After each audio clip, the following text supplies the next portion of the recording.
இன்றைக்கி நான் ஒரு வித்தியாசமான திருவிழாவில் நிற்கிறேன். இந்த திருவிழாவுக்கு பேர் ரிப் ஃபெஸ்டிவல் என்று இங்கிலீஷில் சொல்கிறது.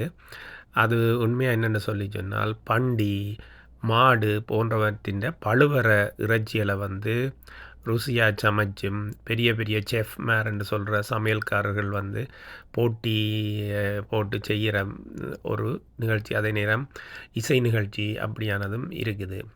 அப்போ அது இங்கே ஸ்காப்ரோவில் தொம்சன் பார்க்குன்ற இடத்துல ஒரு நாட் ஃபார் ப்ராஃபிட்டபிள் ஆர்கனைசேஷன் என்று சொல்கிறது, லாப நோக்கமற்ற நிறுவனம் உண்டு, நல்ல ஒரு நோக்கத்துக்காண்டி செய்தது. அங்கே போயிருந்தேன்.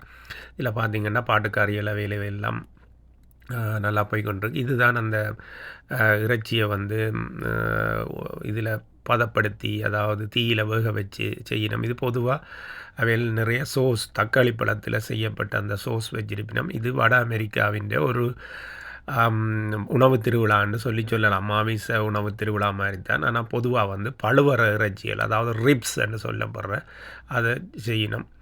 அதில் எடுத்துக்கப்பட்ட காட்சிகள் தான் இங்கே இப்போ போடுறேன்னு பாருங்கள். நன்றி, வணக்கம், வாழ்தல் இனிது.